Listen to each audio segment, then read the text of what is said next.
Hello, welcome to the first of our 2025 election cafes. My name's Hayley Aley. You may have met me through other webinars. I'm a national board member for Police Federation. I'm a Warwickshire PC. Started out as a local rep and I'm now a national board member. I also want to introduce you to John. Hi everyone, I'm John Carter-Lang. I'm a Leicestershire officer. I'm also a PC. I'm the branch secretary for Leicestershire Police Federation and I've just joined the national board as an acting national board member. So hopefully with our guest as well, wherever she is, I can't see her on screen, but I'm going to come to her now. The three of us, we've got Lucy. She's a local rep from Leicestershire. Lucy, hello, introduce yourself. Tell us a little bit about yourself. Hello, so I'm a police sergeant in Leicestershire Police. I am one of our local Federation representatives and I'm also on our board. Can you hear me? Can you not hear me? Hi Lucy, I'm not sure whether you're coming through. Can everybody hear Lucy? Thumbs up if you can. I can hear you, Lucy. I hope so. Oh, perfect. I hope everyone can hear you, Lucy. You've got everyone a thumbs up. Everyone else can.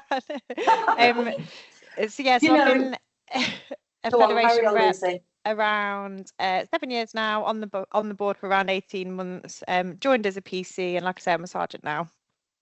Oh, Lucy, thanks for joining us today. We're only going to take about 45 minutes of your time up today, and I hope you're all here because you're interested in joining the Police Federation. 2025 elections are upon us, starting out as our local representatives, so you can get involved and become a Fed rep in your local force. So I hope that's why you're here today. Without further ado, I'm going to get straight into it. I hope before we started, you saw that you can actually email us any questions if you can't access the chat bar. Now, if you're quite well averse to Teams and you're used to using it, the chat bar function is at the top and it should tell you whether you can access it. So you can drop any questions in there, and as we see them, we'll try and get to them. But if you struggle with that and you might not have the access to be able to do that, if you email us at events@polfed.org, then hopefully your questions will come through. Or for the real tech savvy ones amongst us, you can see a QR code on the screen. You can put your phone over that QR code and that will take you straight to our contact details and directly for you to be able to ask us any questions, and hopefully they'll come through to us. So feel free, get engaged. Come on, it's a chat, it's a cafe. I hope you've all got a cuppa. We've only got water, but I'm hoping you're doing better with coffee and tea and biscuits. And we'll crack straight on. So you're seeing on the agenda, there's 4 questions, first and foremost, we want to make sure that we ask. The first one being is how to become, well, in fact, I'm going to start before that. Okay, so what is a Fed rep? John, you've been a branch official for many years. What can you tell me about what a Federation rep is? It's a bit like being a police officer in respect that it's many different things. You can make the role what you want it to be. So it can be as simple as just being a support for a friend or a colleague that's going through problems at work. You can be an advocate for that colleague, representing them through misconduct proceedings or through UPP if they've got a performance issue. You can be a health and safety specialist.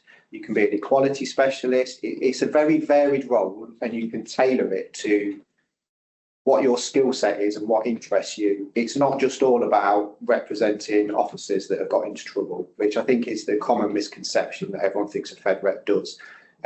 If you're of a more senior rank, you can be more of a strategic advisor to your branch and help your officials and your other Fed reps with more kind of force level issues that might not necessarily be something that is affecting an individual. So you can tweak the role and make it what you want it to be.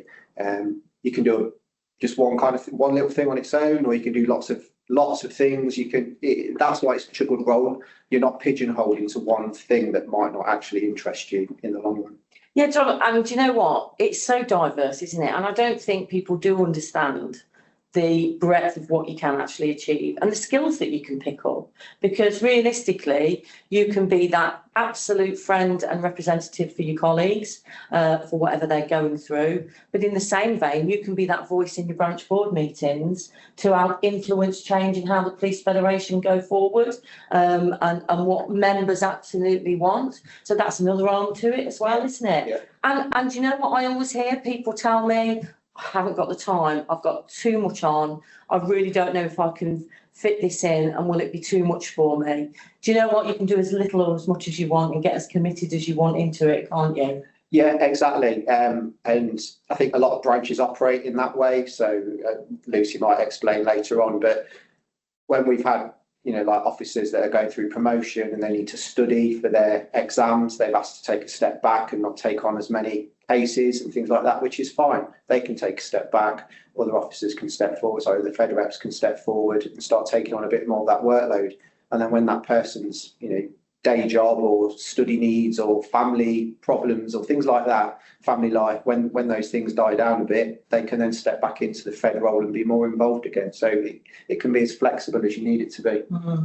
And you know what, the role we're talking about today is the volunteer role. So this can work in addition to your daily duties, but can offer some protected time to be able to do those duties. We're not expecting you to do it, you know, into the evening and always in your free time. There is the opportunity, isn't there, John, for some protected time for you to be able to fulfil your role. Is there anything more you can tell me about that? Yeah, so there's specific functions that you'll perform. So if you're assisting an officer through conduct procedure, so gross misconduct or normal misconduct, or through UPP, the police regulations give you protected duty time to do that. So you don't have to do that in your own time. It is caveated at being reasonable duty time, but reasonable is as much as needs to be done for that particular case on a case-by-case basis. There are other areas where you're not specifically given protected duty time, but forces recognise, and this is where my force is very good, they recognise that it's in their benefit to allow you that duty time because it's resolving that problem which helps the sergeant or the inspector, and it helps the member that you're representing as well. So whilst you may not get regulated duty time, in the main, as long as you're not taking the mick and using it an excuse, you know, to shirk your daily responsibilities, your supervisors will support you with that, or we would hope that they would, because there's a wider benefit to the organisation for you to be able to sort those problems out. Absolutely. And you touched a little bit there on what a FedRep can do in regards to conduct. There's also a very large proportion of support with welfare and wellbeing. So it may be that officers are coming to you with issues they're having working in a team, issues with flexible working, issues with applications for things, whether it be reasonable adjustments because they need to go to occupational health and support. There's the other arm of this as well, isn't there? Yeah. Because you do find that people have individual interests. You don't have to be an absolute master in everything. You can have those areas of expertise that you actually want to progress into. But as a local rep, you know, it's a level that's always supported, isn't it? Yeah, exactly. Using me as an example, I've never trained or qualified in any of the health and safety side of things because it never interested me. I did do conduct work when I first started as a rep, but I specialised in the equality side of things because that was my interest.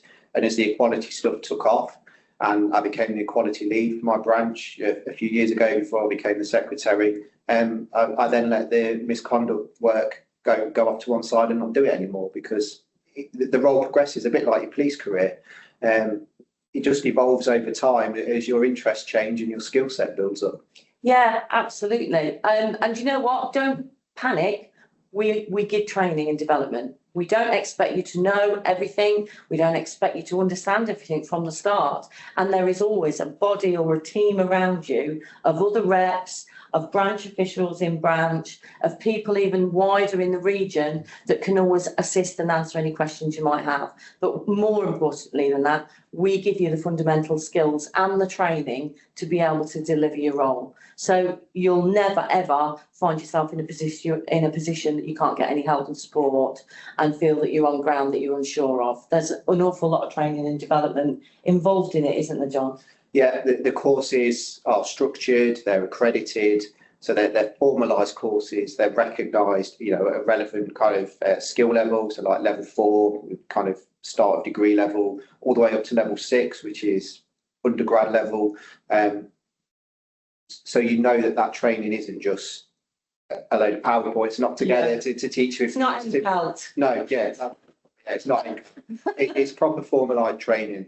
Depending on the area that you're being trained in, we get specialists in to deliver that, as well as experienced Fed reps. So you might have, you know, a KC or a solicitor that's giving you a legal input on things, or if you progress, say, maybe to doing advanced advocacy, if you're representing people in gross misconduct hearings, you'll be trained to give proper advocacy, how to deliver that, and that's done by barristers, because they are qualified advocates. So we get the right people in to deliver the right training, so that you've then got the skills that you need to perform the role. And as technology's advanced, you know, over the years, we have, I suppose you call them like online communities within our Fed Teams ecosystem. So there's specific Microsoft Teams groups for ill health retirement, for conduct, all the different areas that we work in. And so you can ask questions from your peers in other branches to get, you know, a perspective of what's going on elsewhere in the country, and is your force the outlier, or is your force doing something good, so that we can share best practice amongst Fed reps, so that everyone's working off the same hymn sheet. Yeah. And one of the questions asked of us that they want us to specifically cover in here today is, why should people become a Fed rep?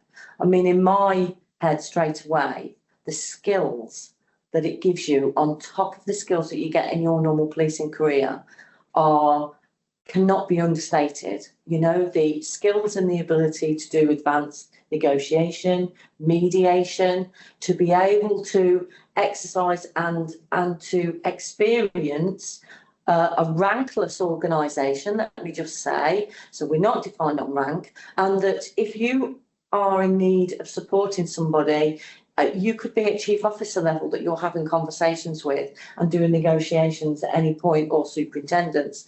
It's, you know what I mean? We will give you the skills to be able to do that. So what a great thing to put on your CV. I don't know where your next career move is going. It might be to progress into climb the ranks. Well, do you know what? Wouldn't it be brilliant for you to be able to say that you're experienced in negotiation, experienced in mediation, experienced in managing teams, experienced in solving problems of a HR nature or an equality nature, or assisting someone through a conduct or a gross misconduct proceeding to a successful outcome and bringing that individual back into the workplace?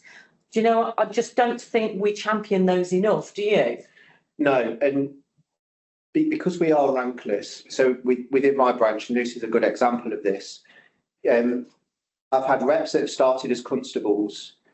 I think I've got one that's now an inspector that's worked their way up the ranks, and the skills they learn as a constable in representing officers in UPP and conduct, they've then been able to transfer those skills when they become a supervisor, to then be able to deal with their subordinate staff members when they become a sergeant or an inspector, and deal with those processes properly from the other side of the desk. Because they've learned how they should be done properly as a Fed rep whilst they've been in the lower rank. So that's how it can help you in your career development if you are choosing the promotion route. The other way it can help you as well is, as a Fed rep, you know, like I say, I'm a constable, I'm operating at a strategic level within my force. I'm involved in chief officer group meetings, which most normal constables or sergeants or even inspectors wouldn't be operating at that level, would they? So it's transferable skills that you can use within the organisation to support your promotion aspirations. Or if policing, you know, if you decide to leave policing and move into another career, you can legitimately say, through your Fed skills, you've operated at a strategic level. So again, the skills are transferable in many different ways. Yeah, and you know what, your own example and your own journey to where you've come to join us on the national board now, that's a prime example of that, isn't it? So as a PC, you've took the decision, and I'm not necessarily saying every local rep wants to do this. We're not saying you have to, but some do take that option to progress their career, then diversifying a little bit by coming along into the Police Federation career into a more full-time position. How have you found that through your process? So I've never aspired to get promoted within the police. Doing the sergeant's exam, things like that, has never appealed to me. But in my current role now, I'm a manager of 5 members of staff. I'm their employer. I'm not just their manager. I run essentially 2 small businesses. I run our group insurance scheme. I run our medical scheme, which we have locally in Leicestershire, which has got 3,200 members. So it's given me like business skills. I've learned how to do like the equivalent of company accounts and like bookkeeping and all things you would never normally do as a PC. You wouldn't even be managing a budget as a PC or a sergeant, but I'm managing a multi-thousand-pound budget to run my branch and managing staff and dealing with the issues that come with managing staff. So it's helped me develop as an individual in ways that never would have happened if I'd just chosen to stay as an operational PC, you know, on a 999 response team. Yeah, I completely agree. I've been a national board member for a number of years now, but again, I come as a local representative in Warwickshire, progressed on to being an equality lead, and then progressed on to regional representation and joining the national board. That's given me so many opportunities to diversify into equality and diversity, HR, to obtain, actually, I've even managed through my work and through support from the Police Federation, I've even obtained a master's degree to be able to emphasise and put more knowledge and understanding on the strategic level of work that happens at chief officer level, as you say, and even into government. And I've been fortunate enough to be able to attend the Home Office and to speak and put my point across on behalf of police officers across England and Wales on varying different subjects. So do you know what? That could be you one day. So maybe this next step of joining the Police Federation as a local rep might even inspire you that you want to take a little diverse step into a different career path. Or it might be that you just want to add those additional skills and do something a little bit different than your normal day job. It's equally just as valuable to be able to join us. So from that point on, I just want to welcome Lucy. She's disappeared off my screen, but I'm assured she's still there. I'm back. Lucy, oh yeah, lovely to see you, Lucy. And again, you bring a different perspective again in regards to you've been part of Leicestershire Police Federation for how long now?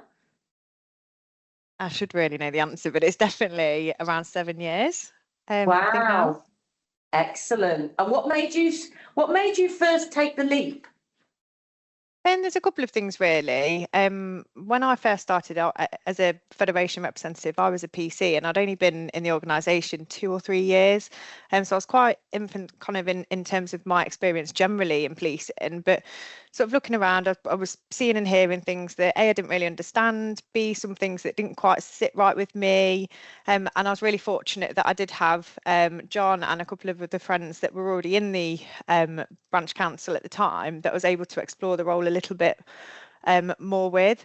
And the more I learned about the role, exactly going back to what John said at the beginning of this session, is it really felt like it was sort of just furthering that drive as to why I joined being a police officer. So in terms of that kind of sense of purpose and so sense of wanting to help and support people, it was sort of enhancing that by being able to do that for my colleagues.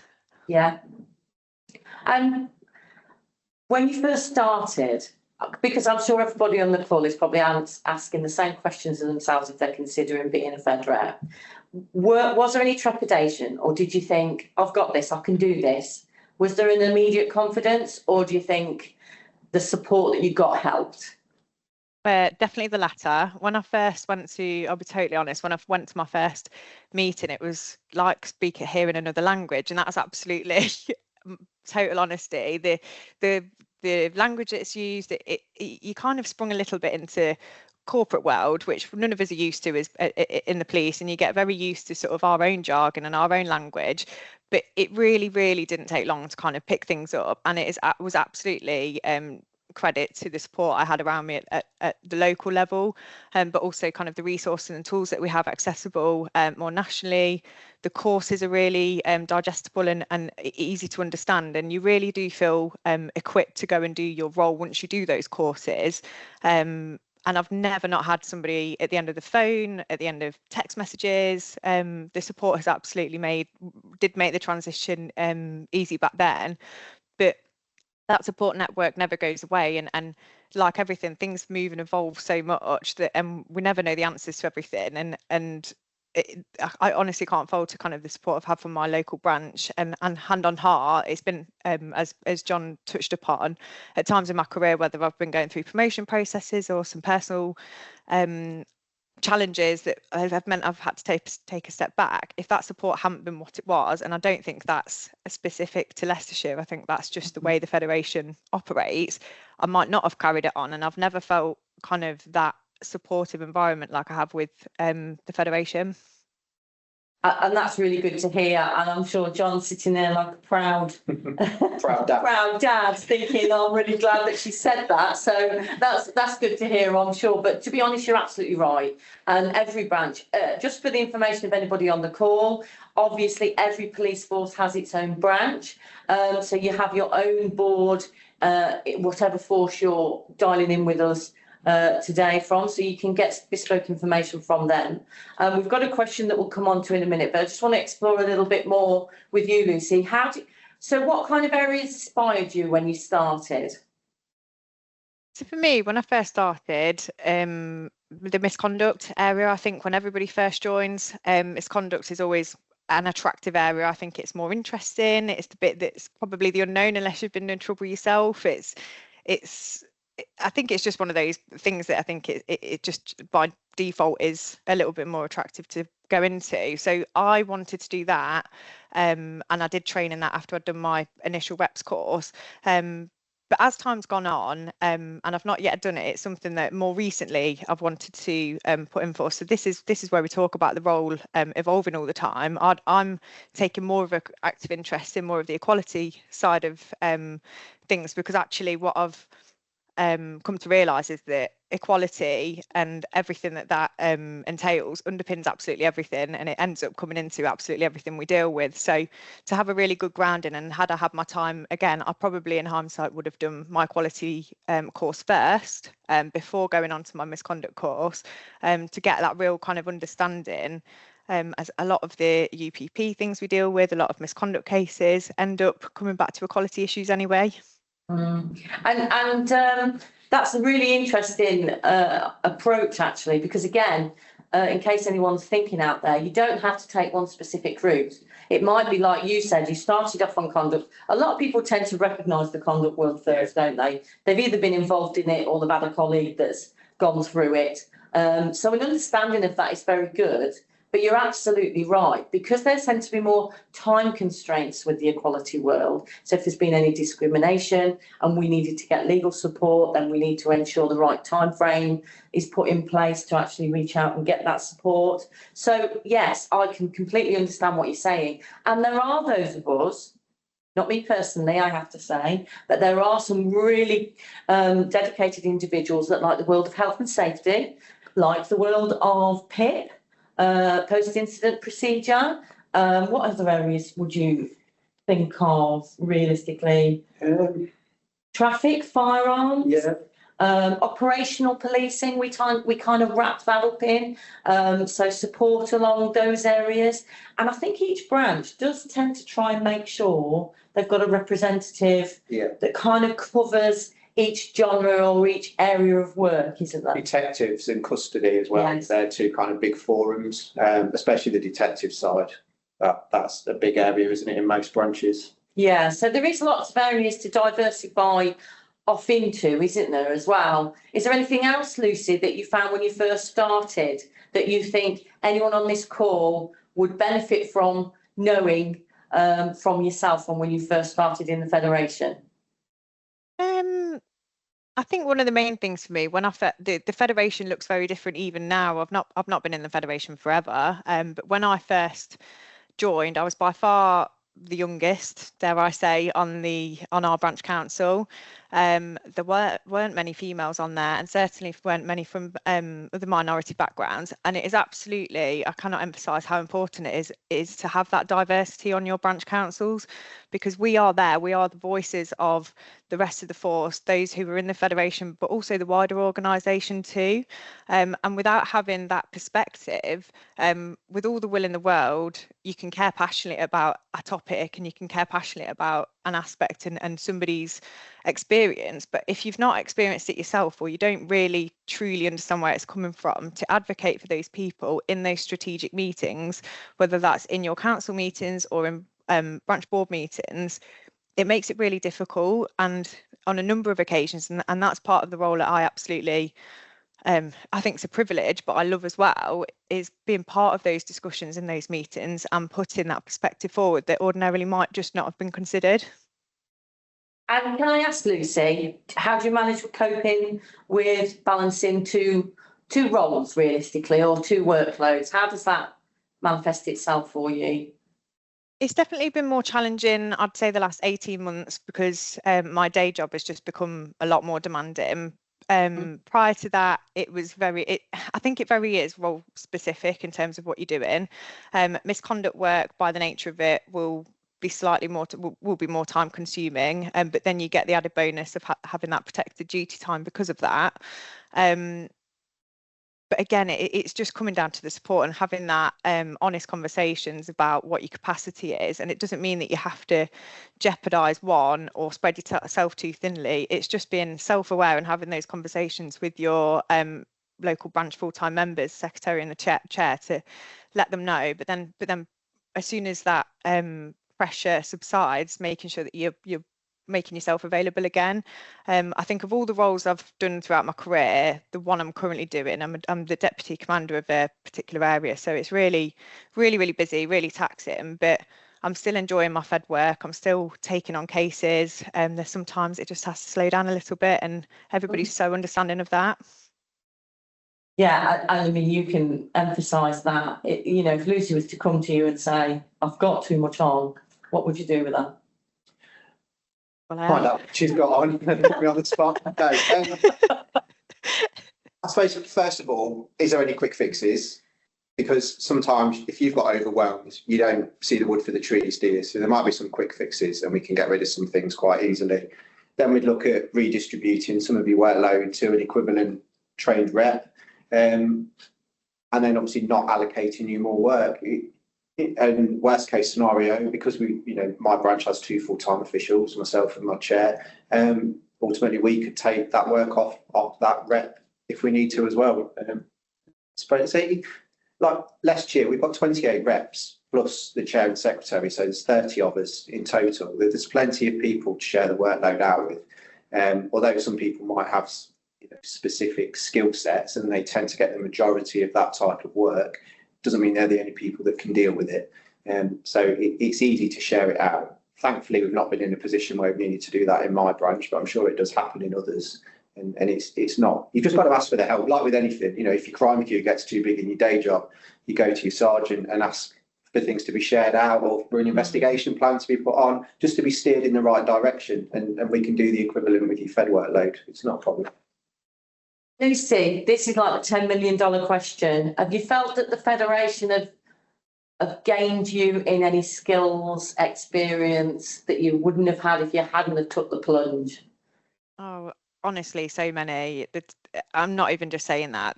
When I first started, I feel like it's helped me grow not only as a Federation representative, but also when I was a constable, now as a manager. And I think you touched upon a few of the points earlier on around being the other side of the situation. So when I've had misconduct or UPP or performance issues that have come across to me as a manager, I've been able to front load that with kind of my understanding and my experience of really understanding the rights of other people and how to go about things the right way and what measures need to be put in place. And ultimately, there are people that need escalating and how to go about that the right way so that you've got your evidence base in place. So in terms of me in my operational role, it's massively helped, but also on a personal level, in terms of those softer skills, you can imagine how daunting it is, having got about 3 years service as a PC coming in, and suddenly the prospect of having to negotiate with senior leadership teams about matters was really scary. But again, having that preparation and the support around you and having that knowledge, it was absolutely fine.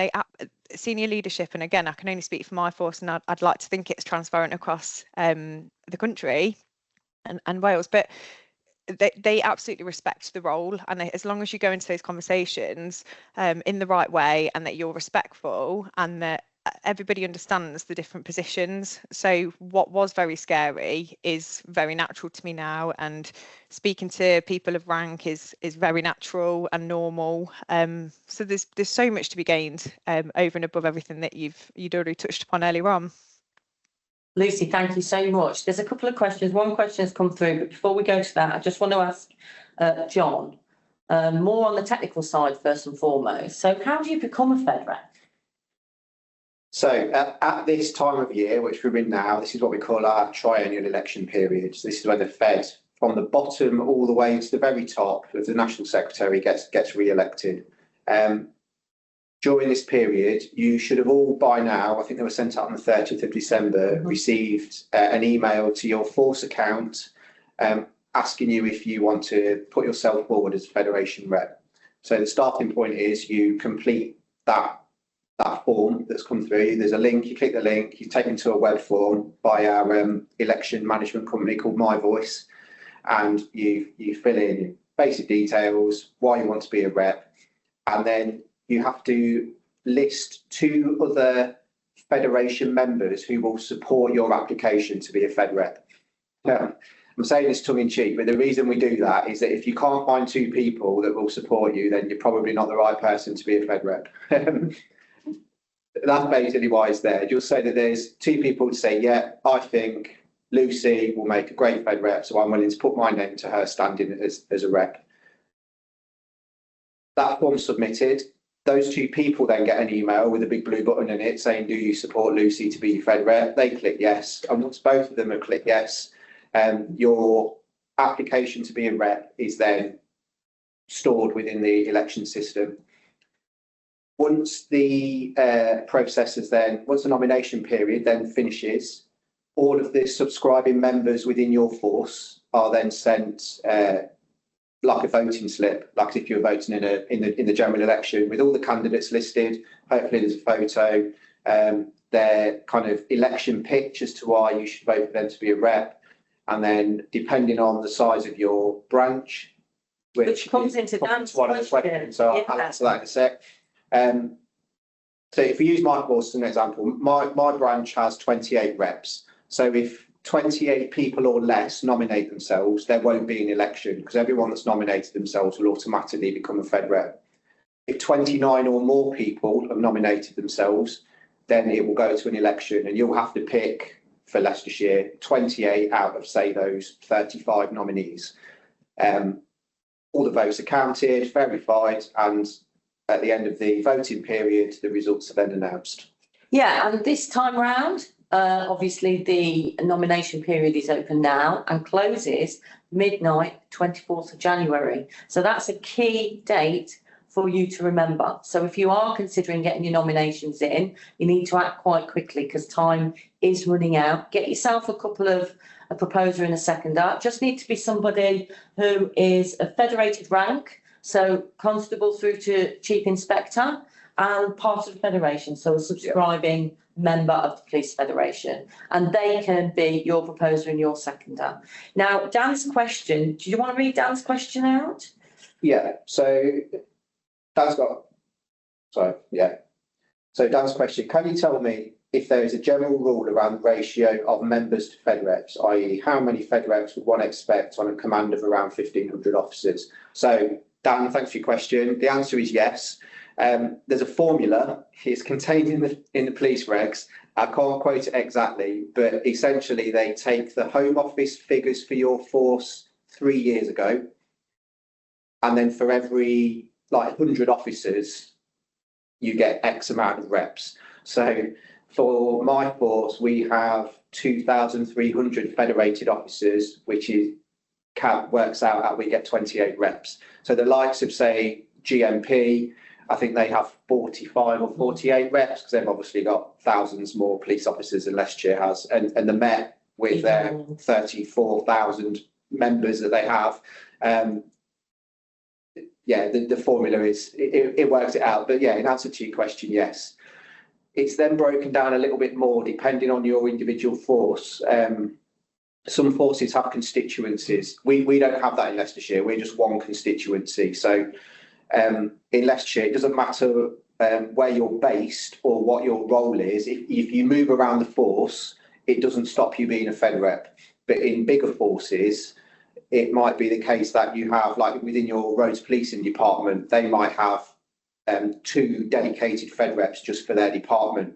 So if you were then a roads policing officer and a Fed rep, and you then got redeployed or you applied to go into firearms, and firearms was a different constituency, you would automatically stop being a Fed rep. And if you wanted to become a Fed rep again, you'd have to reapply when a vacancy arose and start from scratch, basically. Yeah, and that probably can sound quite confusing and is quite a difficult, in-depth thing to get your head around. My advice on that one would be speak to your local branch. They can tell you whether they just work as Leicestershire do, just as one branch, so it's a total amount, or whether they divide it by north and south, or OCUs, they're called in some forces, or departments, they're called in others, or whatever the breakup is, your branch will be able to tell you exactly how many reps are available for coming out to election, and what the constituent parts are of that force.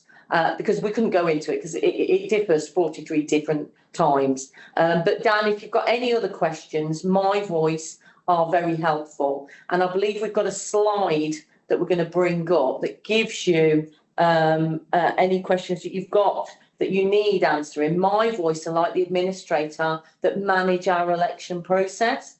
And they know all the rules with regards to regulations and the actual rules and criteria for our election process. So if anyone does have any questions, you can email support@myvoice.com and they can answer any questions for you if you want to do it independently of speaking to your branch.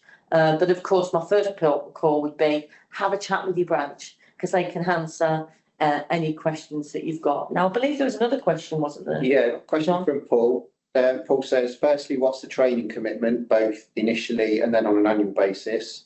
And then secondly, am I able to be a committee member for my local disabled police association as well as being a Fed rep? Yeah, I'll cover that. So training commitment. Initially, the first training course we would want you to go on is called a New Reps course, which gives you an oversight and a basic understanding across any kind of genre that you might come along when supporting one of your colleagues in force. Now, there's 2 ways of doing that. Some of the courses can be opted that you come away to Leatherhead, where we are now, and do your training programme here. And I think it's about, is it 2 to 3 days here? It's 3 days over 4. Yeah. So it's like lunchtime to lunchtime. Yes. So that's one element. We also do run, however, elements of the training online.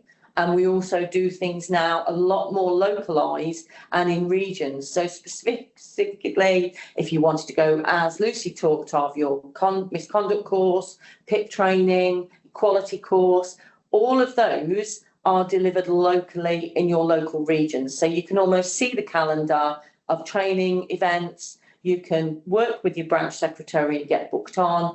And those can be a day, 2 days. Some are online, some are via Teams, so it can vary. And the commitment, realistically, beyond your initial training course, is entirely up to you and the branch.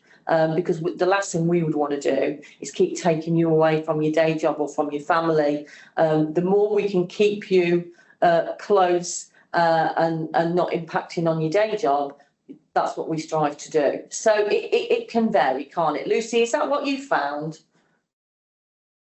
Yeah, definitely. And even if some of the upcoming courses are in Leatherhead, for example, and there isn't any that are available more locally, there's so many different dates that are available. So you can pick and choose when it suits you. And there's no, I think people need to remember it's totally voluntary. It's totally voluntary to become a rep. It's totally voluntary to do the courses, and the flexibility is there because of that. So if something's not working because of time, then the federation will work around that and will provide alternatives at every kind of stage. Yeah, thanks for that, Lucy. And second part of that question was annually. Sorry, go on. Sorry, just as well, as a throwback to the pandemic when everything went online, we do still offer the majority of the courses purely on Teams. It's not encouraged because it's not the best, but if you are a single parent or you've got caring needs and you can't be away for 3 or 4 days, you know, you can fit your work around your normal shifts and things, but being completely away for 3 or 4 days might cause problems. There is that option to do it all online if you need to, and it's still the same course. Absolutely. And we want to work with our reps.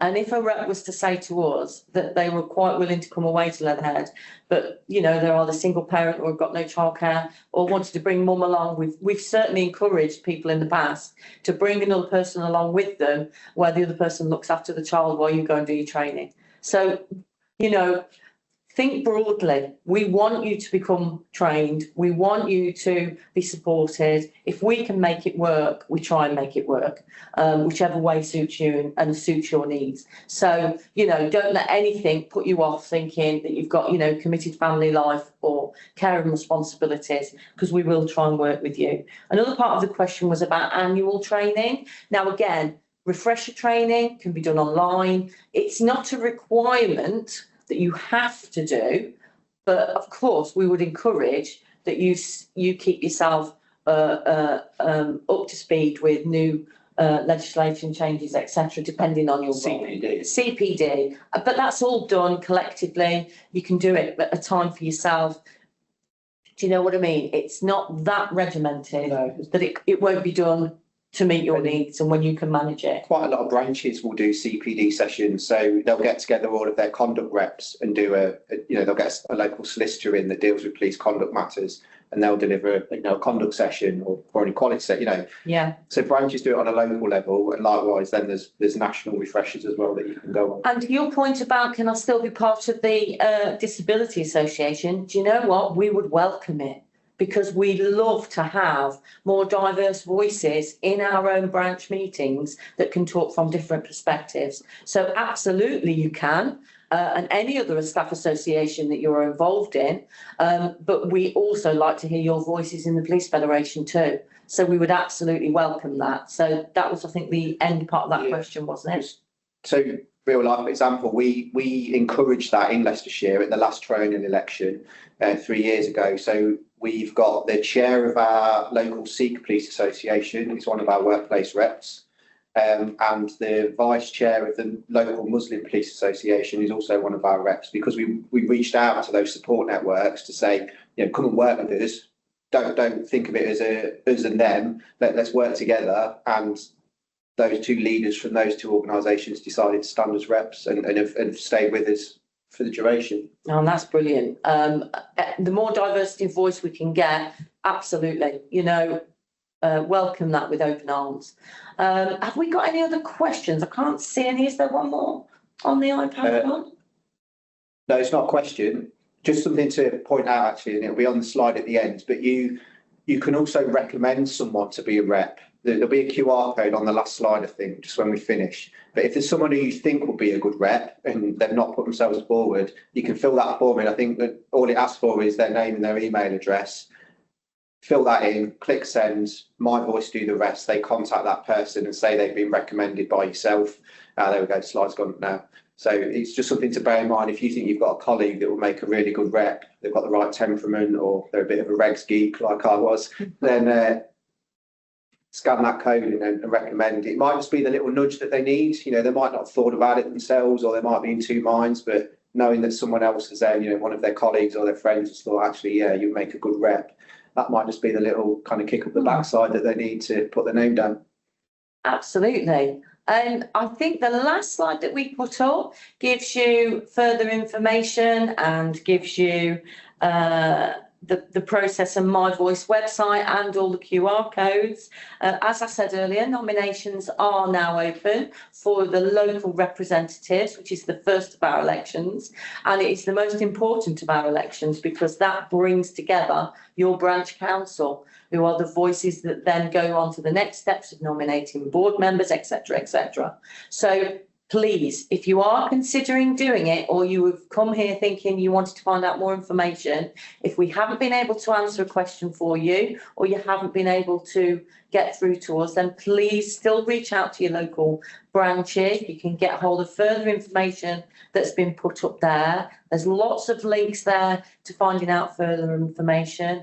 And if John or I or Lucy, if you're local to Leicestershire, or anyone can help, please reach out before the 24th. And then most importantly, get those nominations in. And I would love to see if following this Café today, we might see some of you coming and joining us in the future. That would be amazing. Have we got any final questions? Because I am running over time. I am a bit naughty for that all the time. But is there any final questions before we log off and let you get on with the rest of your days? And I'm taking silence. It's like asking at tea time, isn't it? If anyone's got a final question when they're going for their tea. Have I got a hand up? No? Can raise your hands. Oh, what we got? Hand up. Can we unmute? I can't see who it is that's got the hand up, but as soon as the magic that's happening behind the scenes can unmute you, come through with your question. Hello. Hello, we can hear you. Hi. I wanted to ask a question really around one of the comments earlier on about being able to inform the direction of the National Federation. So I just really wanted to have some confidence that's something that anybody who puts themselves forward can do without fear of recrimination. And I only ask because I know that a number of people have been suspended by the National Federation, and there's been some leakage over content of national meetings where the tone and style of the CEO towards the national board members has been quite discouraging. So, I mean, I would like to put myself forward, but I just do lack a bit of confidence that that would be received positively by the National Federation. Listen, I'm a national board member. John's a new board member to the board. I can give you 100% confidence that you are welcomed and that scrutiny is there. I'm obviously not going to go into individual cases because that is not the right thing for me to do. But what I will happily do, get in touch with us. We'll have a chat. I can tell you, I don't know how more open and transparent I can be. Don't believe what you read on social media. Come and talk to the people that actually sit in the roles, because realistically, we want everyone to feel confident that they can actually put their views forward through the structure, through the branch councils, the branch boards, the regional representatives that will come to your meetings, and their voices will be heard, and they are heard regularly. So please take that as a reassurance from me, but come and have a chat with us.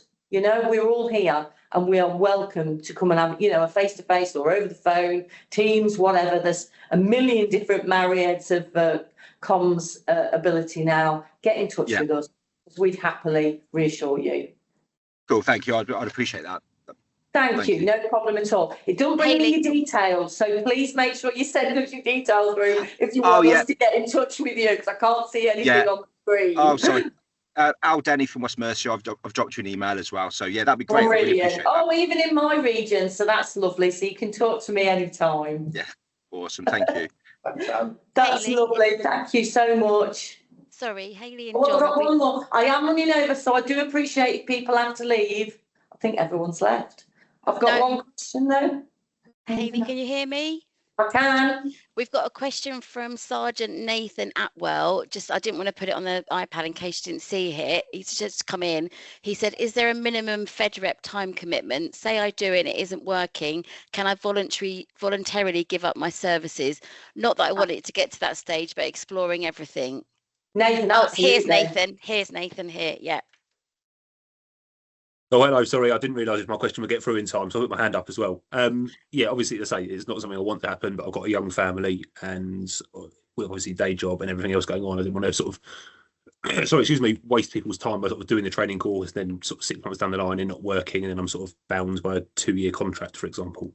No contracts at all. Absolutely. Okay, smashing. You know, it's all on faith, but we understand people's commitments change. We absolutely get it. And it might be that we train you, and that's not wasting time, because even if you have to step back, it might be in a couple of years' time, you've got a little bit more availability. So come back to us again. You know, it's a complete volunteer and there is no pressure whatsoever. And as well, sometimes, I mean, you see it with new recruits to the service, you know, you don't realise it's not for you until you actually start doing it properly. You know, you see it with probationers, they go through all their initial training and then they go out with their tutor and resign after 2 weeks, because once they hit the streets, that's when they realise policing is not for them. And that's not a bad thing, but you don't know that until you get to that point. So it's not a problem. And the knowledge you've got is still transferable into your day job anyway, even if you don't progress your Fed stuff any further. Exactly, and you're a member. So if we can give you something back that you can take on in your day job, then it's all win-win. Nothing's a waste. That's smashing. Yeah, appreciate that. Thank you. Take care. Have we got any other questions? I'm really sorry we've gone over the time. No? Well, it just leaves me to say, Lucy, thank you so much for your support with this from lovely Leicestershire. Really appreciate it. You're welcome. And are you happy if anyone wants to get in touch to the branch to answer any questions? Yeah, absolutely. And just a final thing from me, definitely get your nominations in. It's the best role I've done. And good luck if you do. Oh, thank you, Lucy. John, anything final words from you? No, but just thanks for all of you that have taken the interest for joining this seminar, and yeah, get your nomination in. Or if this has made you think actually it's not for me, nominate a colleague that you think could be good.